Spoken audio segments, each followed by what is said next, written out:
Scott Foy here from Foy Saddlery out here in Huntington Beach, California. A lot of times I get asked what, in the English saddlery trade, what we like to use for cutting surfaces. We have a slight departure from like what your normal harness makers and Western saddle makers actually use.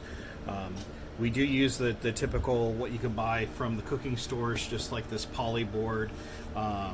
You know, it works really good for your head knives, for cutting out your solid leather, things like that. I'll also use a marble slab, but I only use a marble slab to shave things down so that they're very uniform. The cutting boards, after you use them for a while, they're very bumpy and they don't give you a nice true straight edge. So I'll use a marble slab or a granite slab to actually do that. We do a lot of Western stuff here as well, so I'll use the marble slab for tooling on and things like that as well. Probably one of the most unique things that we do, aside from what most people do, probably only find in the shoe trades, is we do clicking, in which we actually do a lot of soft and garment type leather to make the English saddles. So because of that, we actually need a very precise edge on the soft leather. So we'll make a pattern and then we'll lay it down. A lot of people, typically I see online, a lot of people will lay a piece out and they'll trace it out with a pen, and then they'll cut it with a pair of scissors or an X-Acto knife or anything like that. And in the saddlery trade, we don't like to waste that time. So typically what we do is we lay the pattern down and we cut it out right then and there, even with the cardboard.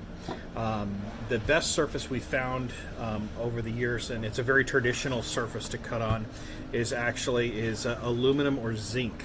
So we don't cut out on your traditional poly board or some of like the hobby craft boards and things like that.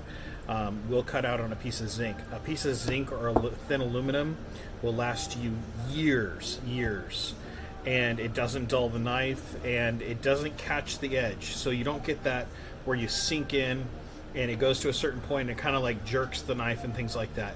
The knife glides nice and smooth over the whole surface. I've got a roll of leather here on my zinc board, so we'll flip the camera around and let you see how things are done.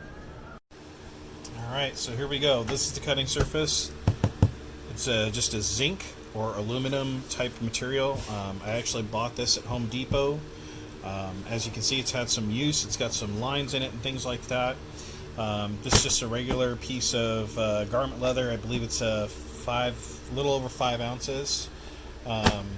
So you can kind of see what's going on. Here's our standard clicker knife. As you can see, I like to do my own blades. I've got 2 different types. I've got one for cutting the leather and one for cutting foam.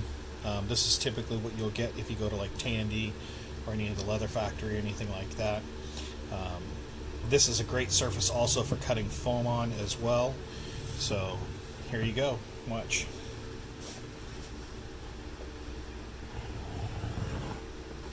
As you can see, the blade just goes straight through it like it's nothing. Gives you a nice clean edge. There's no problems with this surface catching. You can do lots of things with this. Keeps it nice and easy. If you actually have a pattern that you want to use, I don't even think my knife is very sharp right now. I didn't even sharpen it before I even started this video. These are for my hat profiles, but just so you can kind of see, you just lay your blade right up against it.